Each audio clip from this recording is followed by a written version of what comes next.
so good to have you all here at the 10th Build Peace Conference.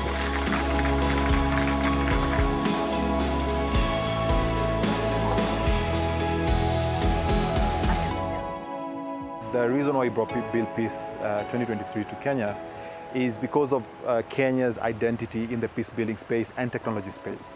So if you think of the word Silicon Savannah, which was coined around 10 years ago, this was because technology in the East Africa region, specifically in Kenya, was booming, and there was a lot of technology developments. We had Ushahidi, which was being used, which came out from Kenya around 2013, and it was being used to monitor elections, for good governance, for violence prevention. And we had Umati, which became the largest database of hate speech for one single country, also developed in Kenya around the same period. There was Sisi Niamani that was using SMS platform to monitor elections and also engage with communities that were at risk of conflict to send out peace messages in those contexts. And then there's the M-Pesa giant that was being used around 2013 and up to today in cash delivery processes in conflict areas. But beyond that, Kenya itself has also had its own fair of challenges when it comes to election violence, when it comes to cross-border conflicts, when it comes to terrorism in the region, being attacked with terrorist groups. So we've also gone through conflict that have shaken our identities, right? Either it's religion, it's gender, it's political affiliation, or it's ethnic identities. But also on the flip side, Kenya has also been seen as a hub by its neighbors, where we've had South Sudanese come into Kenya to drive peace processes. We've had Somalia and Sudan and South Sudan and Ethiopia come into Kenya to have peace agreements. So bringing everybody here for 2023 to reflect feels like the right space to be in, because 10 years ago we had started something, and now the question is, what have we done and what do we need to do as we move into the future?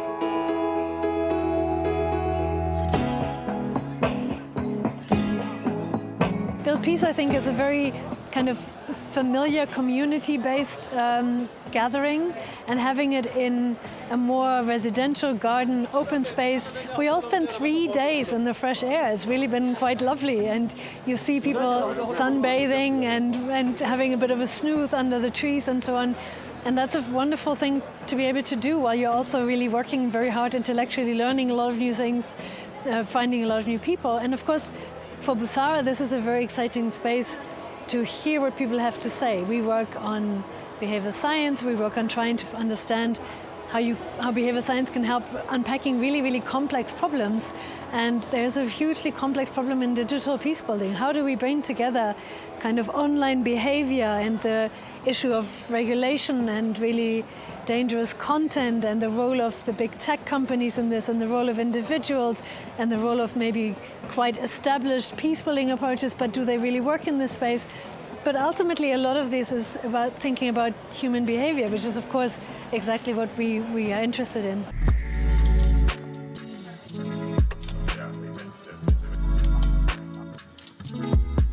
When we started the first conference in 2014, the reason we started it, it wasn't meant to be a conference. It was meant to be a small workshop where we asked the question, are we doing it right when we bring technology into peace-building processes?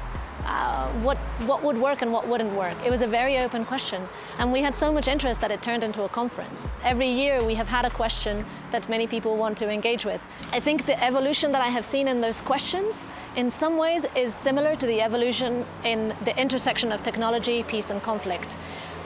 Because at the beginning we were very much like, there are these 4 areas of tools and we can use them for war or for peace, and we want to use them for peace, and this is how to do it. It was somewhat simplistic in a way.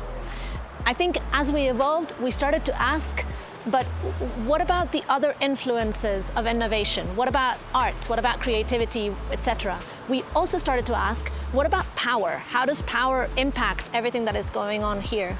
And at some point, I think maybe around 2018, we started to ask, how is technology impacting conflict? So not how can we use technology to build peace, but how is technology changing conflict in a way that means we have to engage with technology or with digital space as a space of conflict? We have come a long way, in that. And when we started, we had few options. That's one. We didn't have enough tools and technologies to absorb or that can solve our problems, or that we can use and deploy for conflict prevention and conflict and management, So we had few. But now, of course, everyone is aware that as each day, each month, each season, there's new app, there's new technology coming up. So that has also put us in a place where we have a range of tools we can actually use and all that. I would say, at least for my homeland, for my country, Colombia, that in the last 10 years, peace building has become an issue that is more important for the normal citizens. It used to be only an issue dealt by politicians, and nowadays there are a lot of institutions, organizations, movements, students, youth, church, universities that are getting more and more involved. And I think it is because we have understood that it is not only about legislation and norms, it is about relationships and about culture. And that's the reason why there is a sense of proximity and of the need to contribute to peace building. Also, I would say the evolution of technology and social media, at least in my country, has contributed so that more and more people get information about peace processes or peace initiatives and also engage with it. Looking at the African context, now that we're in Kenya and we still have peace-building initiatives, and now I realize, following the conversation that we had in the morning, it's not digital peace-building, it has been more of digital security. We are yet to get to the peace-building bit where we are talking about tolerance for each other and conversations amongst different people. And this, in the Kenyan context and in the African context, the reason as to why we have conflicts that erupt over time, especially electioneering periods, is because of ethnicity, tribal clashes, as well as problems with land, politicians, etc. As these platforms evolved, whether it's X, which was former Twitter, Meta, politicians use bloggers to spread their vile online. We saw even, especially in the northern part of our country, groups like Al-Shabaab use these platforms to recruit, to spread their propaganda too. So after that, especially within the security sector, there was more effort to monitor, to regulate, to partner with tech companies really to work in this space, because sometimes government always reacts, and it's unfortunate. So we've tried to be proactive in collaborating with the tech companies, especially in the last 3 years, to make sure at least there is, whether it's a takedown, it's there, but more broadly on policy level. When it comes to technology, one thing that we've taken for granted is accessibility. The fact that there are very many languages spoken around the world, but technology tools are only available in the dominant languages. But also, we are quick to jump onto the newest shiny technology that's out there. And this means that many communities that have not yet picked on or caught on onto the latest technologies are left out by the trends that we see. And I think we always need to remind ourselves that there's still a large number of the global population that can't access or even use the latest technologies, but we should make sure that we're not leaving them behind. But also decision-making around technology, I think, has been dominated by the West. And so we always need to think about how, especially us here on the continent, as Africans, we think about how to build technology for Africa by ourselves. What is extraordinary here is that you have big thinkers around AI and digital peace building, academics, big tech representative or former representative, together with grassroots users, innovators. And I actually don't want to be in any other gathering that doesn't have that diversity of voices, because challenges are too complex and interconnected to not have that diversity.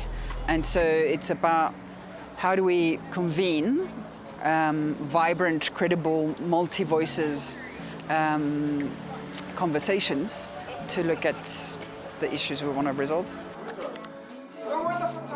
My work as an artist, as a cultural organizer, is really questioning and also building engagement with communities, with my culture, and thinking about the intersection of social justice and peace and healing. And so even today's theme, arts and personhood, directly tied to the intersectionality of identity, of technology, of movement work. And so all of this are all interconnected and is very much dependent on one another. And so I see it being so relevant to the work that I'm doing and continuing to build. As a society, there are big challenges we have, things like climate change, resolving violent conflicts. We're often unable to solve those challenges because we're too divided to come to agreements. And so, our technology currently, as it's designed, is not bringing us together in the ways that it should. The ways we need to improve it need to be informed by the people who came together at this conference. So it was amazing to be able to talk to so many people with diverse perspectives, both in terms of the roles they play, peace builders, technologists, government officials, people just attacking from all different perspectives, as well as in all different places. People from Sri Lanka, from the Philippines, from various places in Africa where we are, from Europe. It was just refreshing to see the diversity of voices and all the different things you can learn, but also the commonality. Like, what are the things that are patterns across regions, across roles, that we're all seeing together? I've always been interested in how to use social media for good and for peace building, which is what really attracted me to the conference. So yeah, I learned that we could use social media to monitor elections, hate speech, and the like.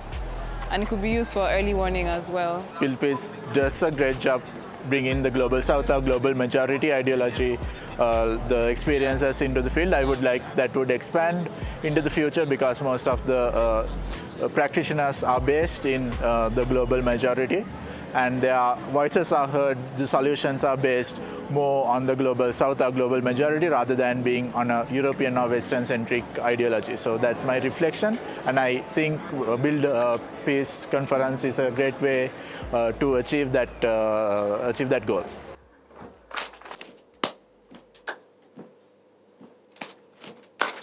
Oh, I see the drummers. They're obvious.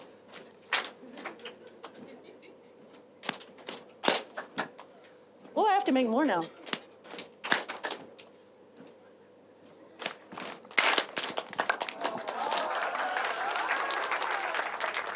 There's a verse from one of my favorite poems that says, "There's still truth in art, find refuge there."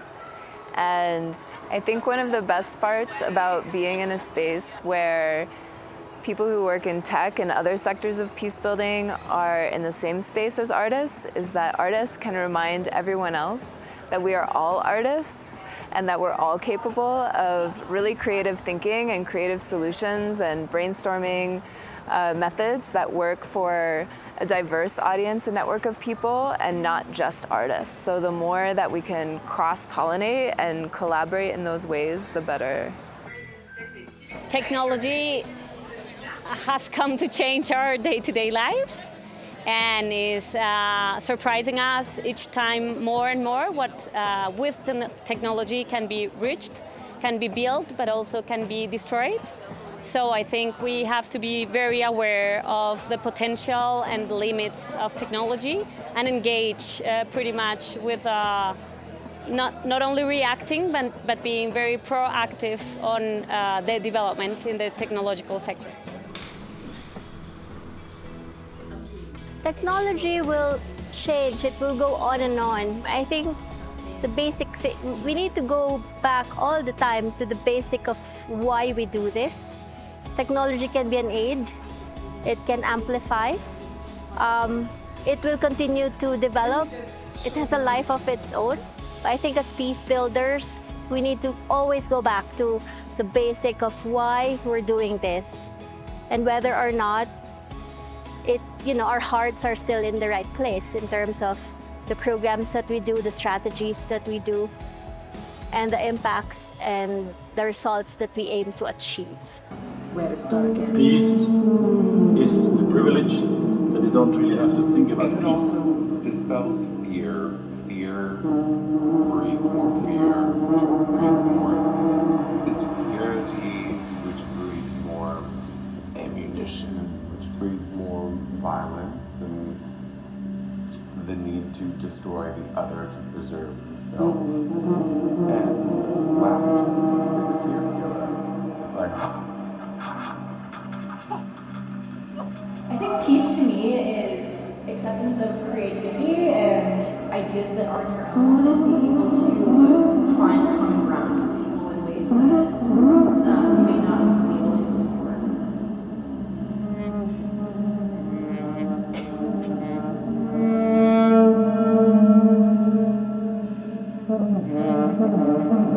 Nawashukuru Build Peace katika kutualika katika mkutano huu. Tumejifunza mengi, tumejua watu wengi, tumejua kuhusu mambo na amani ambao walikuwa tujui, na asanteni. Na teknolojia pia.